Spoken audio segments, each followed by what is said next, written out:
posible pa rin na magbago yung sitwasyon na yan. Kaya mag-antabay po tayo sa updates at mag-ingat yung mga motorista. Sa gitna ng unos, tayo'y nagkaisa. Bawat patak ng luha may kwentong dala. Pahaman ang landas, puso'y di natitinag. May lakas ang bayan, sa hirap ay lumalaban. Mga kamay na sabay sa pag-ahon, tulong-tulong, puso'y may layong kahit madilim ang ating paligid. Sisikat din ang araw sa bawat panaginip. Babangon muli ang Pilipino sa bawat sugat, sa bawat pagsuko. Di sumusuko, may pag-ibig sa puso. Kapit lang kaibigan.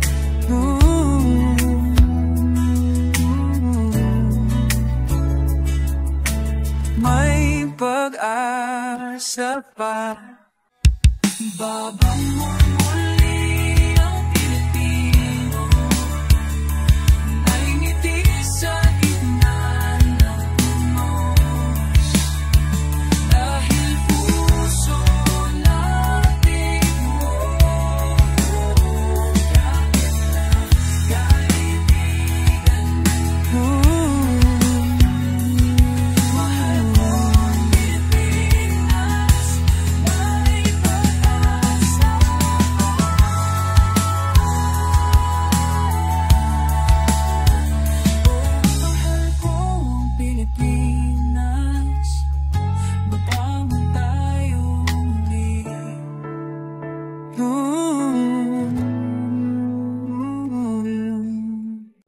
Sa Papa Dudut Stories, ikaw ay hindi nag-iisa.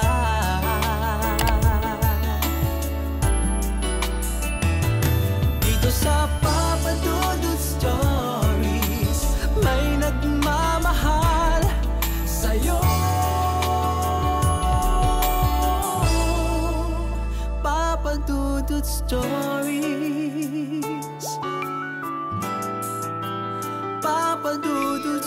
Dear Papa Dudut, sa lahat po ng mga nakatutok ngayon, huwag pong kalimutan mag-like, mag-share at mag-subscribe. Maraming salamat po sa inyong lahat.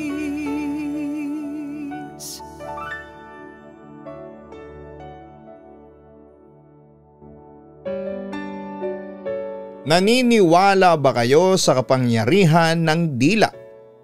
Ang ibig sabihin ay ang mga salita na ating sinasabi hindi lang sa ating sarili kundi maging sa ating kapwa. Kaya nga may kasabihan na kung wala kang magandang sasabihin ay itiko mo na lamang ang iyong bibig dahil posibleng magdala ng kapahamakan sa iba ang isang dilang matalim. Dear Papa Dudut, isang mapagpalang araw o gabi sa inyo at sa mga panatiko ng inyong YouTube channel. Sinusulat ko ang istorya kong ito habang malakas ang ulan dahil sa habagat. Pero bago yon ay ilang araw ring umuulan dulot ng bagyong Krising.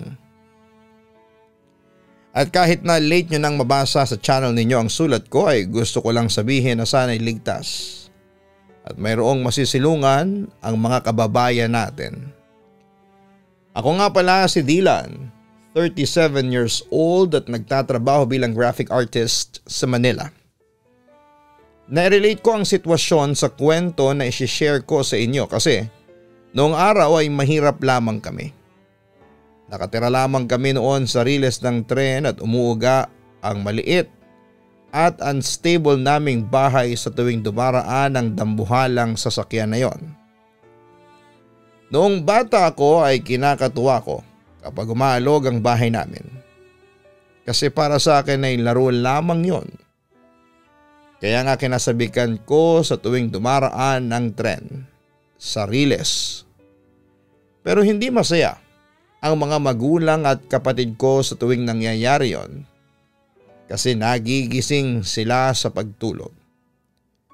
Naabala sa mga ginagawa at umiiyak ang aking kapatid.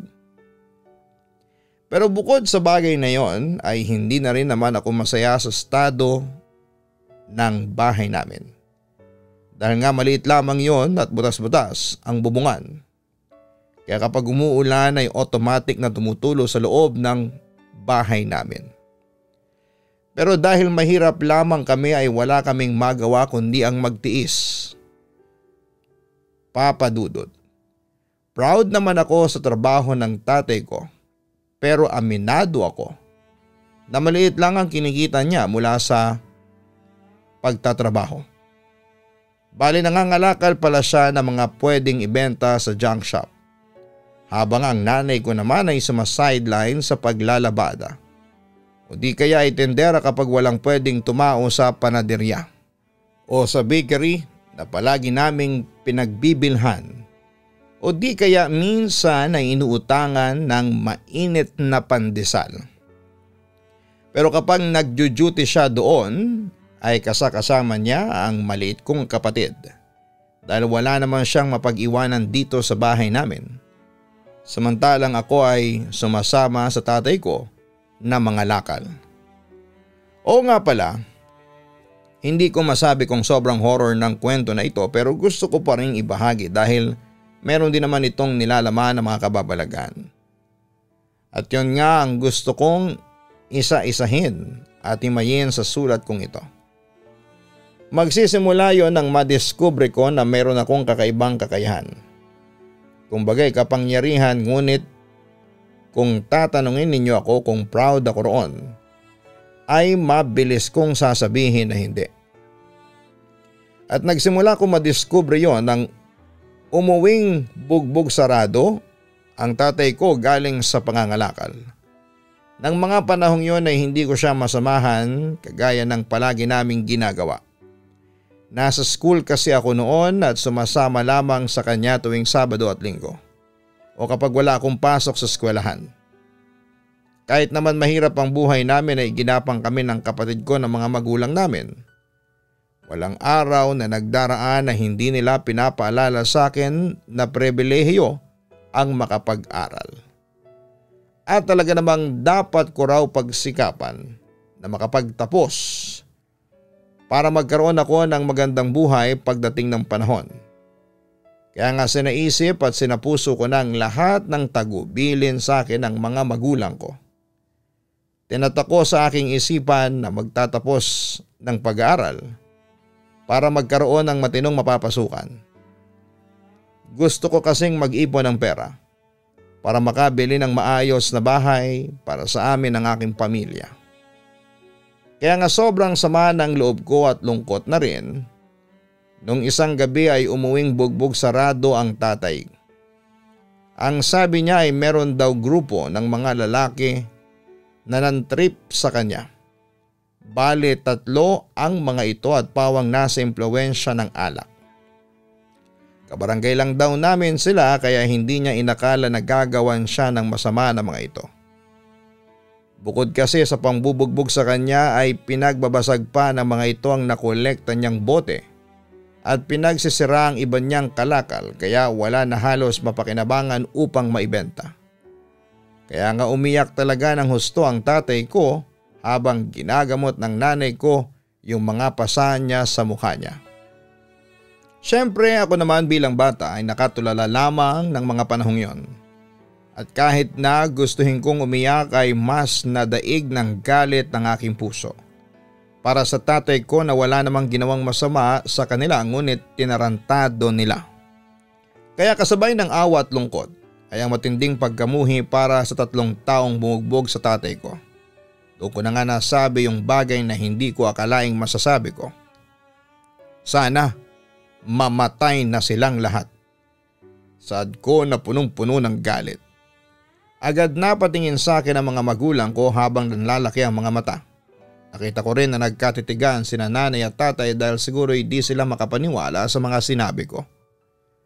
Anong sabi mo anak? Naguguluhang tanong sa akin ng nanay ko. Sabi ko po sana'y mamatay na sila. Mariing kong saad. Dilan, galit na saway sa akin ng tatay ko. Pero hindi ako nagpatinag sa tono ng boses niya. Sa halip ay nakipagtitigan ako sa kanya upang maramdaman niya na seryoso ako sa sinabi ko. Ano bang mga sinasabi mong bata ka? Dugtong niya. Gusto ko na sana mamatay na sila kasi ginawa nila kayo ng masama. Sana'y masagasaan sila makuryente at atakihin sa puso. Sabi ko sabay iyak. Kaya nga imbes na pagalitan pa ng mga magulang ko ay agad akong inalo ng nanay ko. Niyakap niya ako sabay sabing huwag kang magsalita ng ganyan sa ibang tao anak. Bakit naman po hindi pwede? Iginawan nga nila ng masama ang tatay ko. Katuwiran ko habang umiiyak. Doon na sumabad si tatay. Kahit na, saka gagaling naman tong mga sugat ko. Pabayaan na lang natin sila. Sabi ng tatay ko, dahilan para mainis ako sa kanya ng husto ng mga panahong yon. Hindi ko kasi mapigilang pagtakhan sa dami ng galos at pasanya na dulot ng pangbubugbog sa kanya ng tatlong masasamang tao. Paano pa niya nasabi na pabayaan na lamang daw namin sila? Oo, hindi sila nagsumbong o nagreklamo ni nanay sa barangay dahil abala lamang daw. At ang naging solusyon na lamang nila sa nangyari ay iiwasan na lang ni tatay ang tatlong yon. Niwala rin naman kaming narinig na sorry sa mga ito. Sa halip ay nakikita ko pa nga sila na pinagtatawanan kami ng tatay ko kapag nangangalakal na kami. Papa Dudut. Doon ko nalaman na ang mga pangalan pala ay Mang Ambo, 43 years old, anak nitong si Troy, 24 years old, at kumpare na si Ireneo na nasa 50 years old. Simula noon ay tinatako na sa isipan ko ang ngalan nilang tatlo. At gabi-gabi ay hinihiling ko na sana'y mamatay na sila. Pero alam ko naman na masamang pumatay ng tao at posibleng akong makulong. Kaya hindi ko gagawin ang bagay na yon. Saka bata pa ako ng mga panahong yon. Kaya nga hanggang sa pag-iisip na lamang at pagsasabi ng gusto kong mangyari sa mga bumugbog sa tatay ko ang kaya kong gawin. Ngunit isang araw, hindi ko naman nakalain na magkatotoo pala ang mga yon. Lunes ng umaga noon, habang kumakain ako ng almusal at pinagmamadali ng nanay ko dahil mahuhuli na raw ako sa klase, nang bigla kaming makarinig ng sigawan ng mga kapitbahay namin sa labas. Kaya nga nagkatitigan kami noon ni nanay bago tumakbo palabas ng maliit naming bahay upang makiusisa sa nangyayari sa paligid. Doon namin nakita ang umpukan ng mga tao na animoy may pinagkakaguluhan. Kaya upang malaman kung ano yon, ay mabilis akong tumakbo at sumingit sa umpukan ng mga tao. Kaya lang ang sumunod ko namang nakita ang siyang gumimbal sa akin ng husto. Papa Dudut. Katawan yun ni Troy na bumagsak na lamang sa lupa matapos makuryente. Dilat ang mga mata niya. Lapnos ang balat at umuusok pa at tadtad ng sugat sa katawan. Amoy sunog din siya ng mga panahong yon. Hindi ko na natagalan ang pagtitig sa kanya nang hilahin ako ng nanay ko papalayo sa umpukan. Nalaman na lang namin na meron siyang kinukumpuni sa bubungan ng kapitbahay namin kapalit ng kaunting halaga at hindi sinasadya na nakuryente siya. Patay na nang madala sa ospital ang katawan ni Troy. Pero hindi pa doon natatapos ang lahat dahil noong nalaman daw ng tatay niyang si Mang Ambo ang sinapit ng kanyang anak, ay agad itong inatake sa puso at namatay. Papa Dudut. Marami ang nagulat at nangilabot sa pangyayaring yon. Lalo na't 2 kabaong ang makikitang nakaburol sa bahay nila Mang Ambo. Siya at ang kanyang anak na si Troy. Pero kung may higit na apektado sa mga nangyari nyon ay walang iba kundi ang mga magulang ko. Sinabi ko na sa inyo at huwag kayong magbibitiw ng ganong klaseng salita anak, masama yun. Tingnan mo tuloy ang nangyari sa mag-amang Ambo at Roy, di ba? Sinabi mo na sana'y may isa sa kanilang makuryente at atakihin sa puso. O ayan, nagkatotoo na. Galit na sabi sa akin ng tatay ko. Ang totoo ay hindi ko pa lubusang naunawa ng bigat ng sitwasyon. Basta masaya lamang ang pakiramdam ko ng mga panahong yon dahil patay na ang 2 sa 3 taon na bumugbog sa tatay ko noon. Baka naman nagkataon lang ang lahat, mahal. Huwag mo nang sisihin ang anak natin, sabi ng nanay ko at matapos niyang pumagitna sa amin ni tatay. Hindi na umimik ang tatay ko. Simula noon ay hindi na namin pinag-usapan ang nangyari pero dala-dala ko sa aking kalooban ang pagkakakonsensya na rin. Dahil papaano nga kung totoo na kasalanan ko kung bakit nangyari ang mga bagay na yon sa mag-ama. Kaya para mapatunayan kung totoong may kapangyarihan nga ang aking mga salita ay inabangan ko talaga kung may mangyayaring masama sa ikatlong tao na kasamang bumugbog sa tatay ko. Walang iba kundi si Mang Ireneo na siyang kumpare ni Mang Ambo. Pero walang nangyaring masama sa kanya noong taong yon. Pati na rin ang sumunod kaya akala ko ay nagkataon lang talaga ang pagkamatay ng mag-amang Ambo at Roy. That time ay nakalimutan ko na ang nangyari at nag-focus na lamang ako sa buhay namin ng mga magulang ko. Pero isang araw ay nagulantang na lamang kami sa balitang nasagasaan daw si Mang Ireneo, dahilan para mamatay ito. Hindi ko na idedetalye ang nangyaring aksidente pero sobrang nangilabo talaga ako ng panahong yon. Pero thankful ako dahil mukhang hindi na rin naman naalala ng parents ko ang eksaktong sinabi ko noon kung paanong mamamatay si Mang Ireneo, kaya hindi na nila ako sinisi lalo na ang tatay ko. Kaya nga simula noong mangyari yon ay naging maingat na ako sa mga sinasabi ko lalo kapag galit ako. Hindi na ako nagbibitaw ng masasamang salita na kung ang sasabihin ko lamang ay kakapahamak ng aking kapwa. Ayaw ko na kasing maulit yung nangyari sa 3 taon na bumugbog sa tatay ko. Pero in my defense ay hindi ko naman sila sasabihan ng ganon kung hindi nila ginawa ng masama ang tatay ko. Kaya lang aminado ako na habang tumatanda ako ay umigsi ang aking pasensya at marami akong naengkwentro na masamang tao sa paligid. At isa na nga doon ang nakatrabaho kong si Jomar sa burgera na pinapasukan ko. Tol, alam mo, tingin ko hindi ka sasagutin ng nililigawan mong si Bridget. Bigla niyang saad kahit na hindi ko naman hinihingi ang opinyon niya. Kung ilalarawan ko si Jomar ay masasabi ko na may pagkamayabang siya. That time may rumaraket ako tuwing bakasyon habang nagwo-working student. Nangangalakal pa rin ang tatay ko at si nanay ay tendera pa rin sa panaderya. Gipit pa rin kami sa pang-araw-araw namin kaya upang makatulong sa mga gastusin ay nag-working student ako. Patapos na ako noon sa high school at pangarap ko talagang makapag-kolehiyo. Kaya nag-decide ako mag-ipon ng pera, pambili ng gamit at uniforme ko at pandagdag na rin sa matrikula. Paano mo naman nasabi? Tanong ko. Hindi ako nakatingin sa kanya kasi abala ako sa pagluluto ng mga burger patty na order sa amin ng mga oras na yon. Pero kitang-kita ko mula sa aking peripheral vision ang pagngisi niya sabay kibit balikat. Tapos ay naramdaman ko na lamang na nauga ang aking katawan nang tapikin niya ako. Tinatanong pa ba yan? Siyempre sa itsura mong yan, baduy manamit, walang dating. Mukhang lalampa-lampa tingnan. Hindi ka nga rin marunong mag-basketball kaya malamang aayawan ka talaga ni Bridget. Kaya kung ako sa'yo tol, itigilan mo na yung pangangarap mong maging girlfriend siya at tuto kang lumugar sa dapat mong kalagyan. Ang sabi niya sa akin. Agad ako nakaramdam ng matinding galit matapos niyang pagsalitaan ng ganon. Para sa akin ay wala siyang karapatan. Nahusgahan ang pagkatao ko at i-discourage sa panliligaw ko kay Bridget.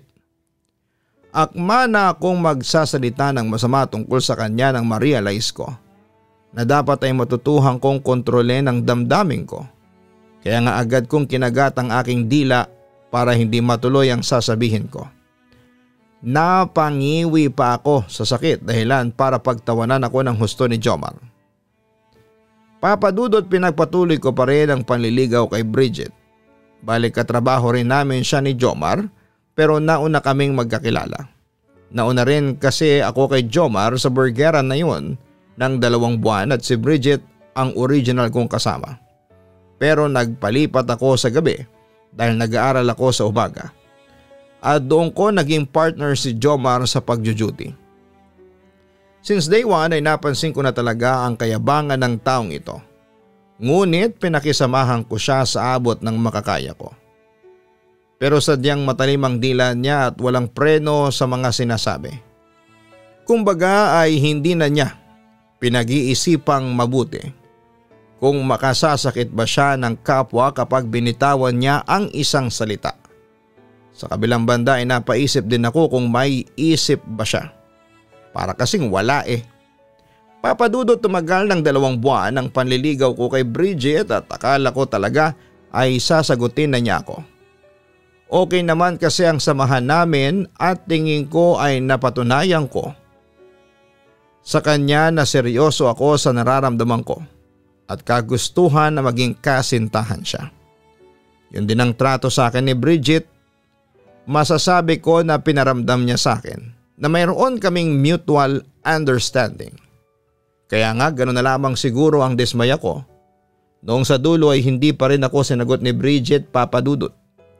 Siyempre magpapakahipokrito ako kung sasabihin kong hindi ako nasaktan. Nasaktan ako kasi umasa ako na magiging kami lalo na yon ang pinaramdam niya sa akin. Kaya nga hindi ko napigilang mapatanong sa sarili ko kung saan nga ba ako nagkulang. Sobrang sakit lang talaga sa pakiramdam. At mas nadagdagan yung sakit nung nalaman kong naging sila ni Jomar. Oo, naging magjowa sila ni Bridget dahil huli ko na nang malaman na pinopormahan din pala ng tukmul na yon ang nililigawan ko. Doon ko napagtagpi-tagpi ang lahat at huli ko na bago na realize na kaya pala kung todo siya sa pag-discourage sa akin sa panliligaw ko kay Bridget kasi pala gusto rin niya ito. Bukod doon papadudot na lamang ko rin na nung mga huling linggo bago ako tuluyang i-reject ni Bridget ay napansin kong tumabang ang pakikitungo niya sa akin. Aside sa madalang niyang pag-reply sa mga chat at text ko, ay iniiwasan na niya ako na para bang may nakakadiring sakit. At yon ang bagay na labis kong pinagtakahan. Kaya isang araw ay kinumpronta ko siya at nalaman ko nga na siniraan ako sa kanya ni Jomar. Kung ano-ano masasamang salita, papadudot at paglalarawan sa akin ang sinabi nito sa kanya dahilan upang lalong lumayo ang loob sa akin ni Bridget.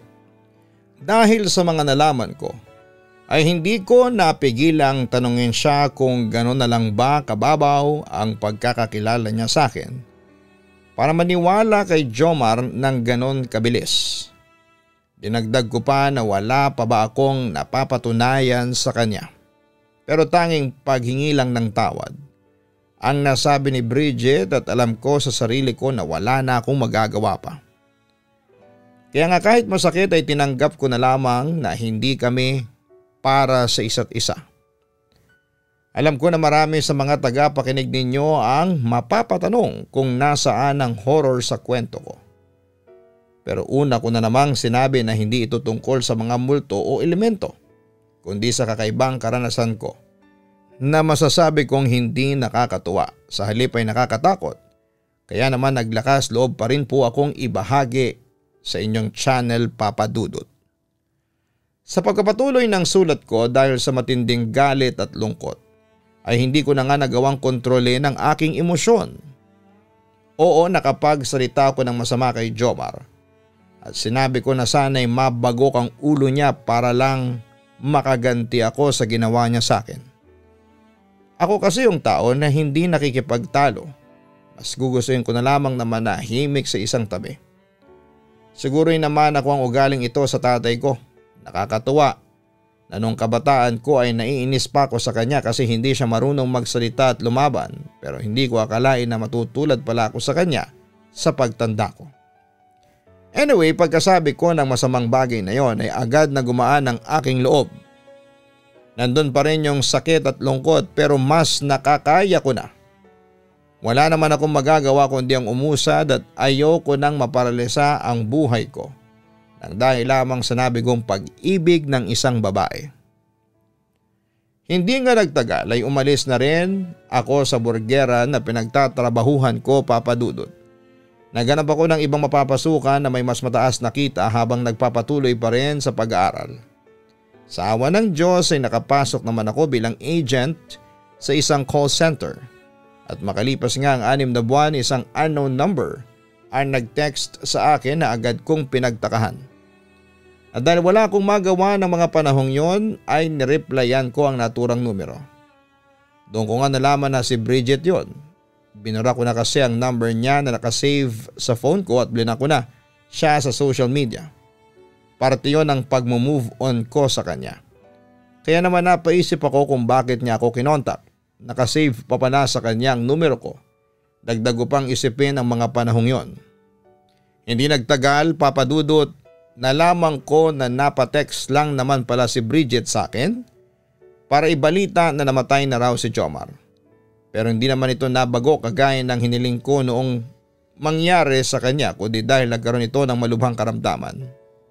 Sa totoo lang ay nakahinga ako ng maluwag dahil hindi nagkatotoo ang sinabi ko, ngunit sa huli ay sa makabilang buhay pa rin siya. Kahit na anong tanggi ko na coincidence lang ang nangyari ay nagsimula na akong matakot sa aking sariling salita. Simula noon ay in-isolate ko na ang aking sarili at mas naging introvert ako, Papa Dudut. Ayaw ko na rin kasi talagang makapagsalita ng masama dahil natatakot ako na baka magkatotoo yon. Dahil sa mga nangyari ay para akong nag-develop ng trauma. Bagay na masasabi kong nakaapekto sa akin ng husto. Lalo na sa pakikisalamuha ko sa ibang tao. Simula noon, ginusto ko na lang na mag-isa at lahat ng mga taong lumalapit sa akin ay tinutulak ko palayo upang hindi na sila madamay sa sumpa ng matalim kong dila. Sa kabila ng lahat ay pinilit ko pa rin namang mamuhay ng normal upang walang makahalata. Pero totoo pala ang kasabihan na hindi mo maitatago ang nararamdaman. At yon ay nang kausapin ako ni nanay tungkol sa mga napapansin niya sa akin. Doon ko na nga ay kinuwento sa kanyang lahat ng bagay at kasabay noon ay hindi ko na napigilang umiyak. Nang mga panahong yon ay mistula akong bata na nagsusumbong sa nanay ko. Buti na lang katulad ng dati ay inalo at dinamayan ako ng nanay ko. Nang mga panahong yon ay nakagraduate na rin po ako ng college at mayroon ng maayos na trabaho. Wala na ang tatay dahil nagkasakit siya at sumakabilang buhay bago ko pa mapag-ipunan ng una naming maayos na bahay. Ang laki nga ng panghihinayang ko noon pero nandyan pa naman ang nanay ko kaya sa kanya na lamang ako bumawi. Papa Dudut, doon na naisip ng mama ko na magpakonsulta ako sa eksperto para maipaliwanag sa akin ang sitwasyon. Hindi ko na lamang i-disclose ang findings sa akin pero nakatulong talaga ng malaki ang pagkonsulta ko para babawasan ang pag-iisip ko ng husto. Lalo na yung hindi magaganda na karamihan ay patungkol sa aking sarili. Sa kasalukuyan ay masasabi ko na nasa maayos na estado ng buhay na ang pamumuhay namin. Ganon din ang aking pag-iisip at pagtingin sa aking sarili. Doon ko na nga natutuhan na makapangyarihan ang salita. Halimbawa na lamang kapag nanalangin tayo o kung may sinasabi tayong mabuti sa ating kapwa. Kaya nga kung makakasakit tayo ng kapwa sa mga sasabihin natin, mabuti pa ay huwag na nating sabihin o bitawan pa. Maraming salamat, Papa Dudut, sakaling mapili po ninyong basahin ang liham ko at pasensya na sa mga panatiko ninyo kung hindi masyadong nakakatakot ang kunento ko. Ngunit para sa akin na personal na nakaramdam at nakaranas nito, ay nakakapanindig balahibo po ito. Sana'y dumami pa ang mga nakikinig sa inyong channel at mai-share po ninyo ang kwento ko. Lubos na gumagalang, Dylan. Binigyan tayo ng dila at natuto tayong magsalita para maka-inspire ng kapwa. Oo, hindi tayo perpekto at nakakaapekto sa kung anumang damdamin natin ng ating mga sinasabi. Ngunit kung kaya nating magkontrol, mapipigilan din natin ang pagsasabi ng masama sa ating kapwa. Gamitin natin ang ating mga dila at salita upang baguhin ang buhay ng isang tao tungo sa ikabubuti at ikakaunlad niya. Gamitin natin ang ating dila sa pagtulong at pagbibigay ng magandang mensahe. Kasabay nito, huwag din nating kakalimutang sabihan ng mabuti at maganda ang ating sarili. Huwag pong kalimutan na mag-like, mag-share at mag-subscribe.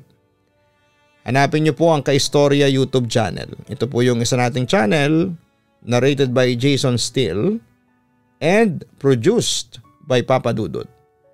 Ito naman po puro horror naman. At ganoon din ang Papa Dudut Family YouTube channel dahil meron po kaming weekly prizes para sa mga viewers. Ang mga link po ng channel na yan ay nasa homepage ng channel na ito, kaya madaling hanapin. Maraming salamat po.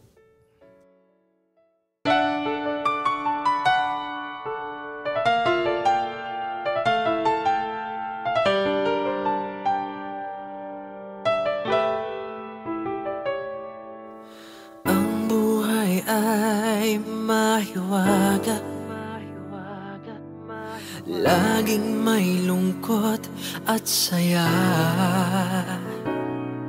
Sa Papa Dudut Stories, laging may karamay ka.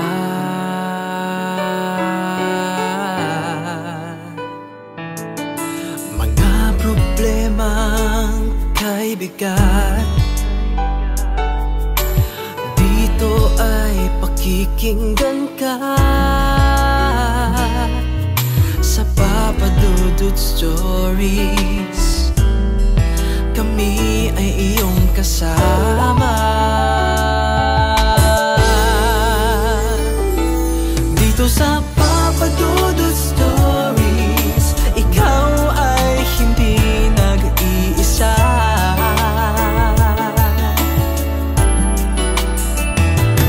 Dito sa Papa Dudut Stories, may nagmamahal sa'yo. Papa Dudut Stories,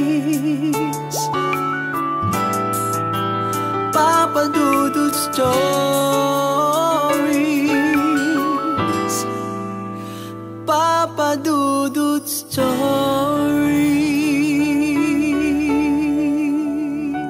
Dito sa Papa Dudut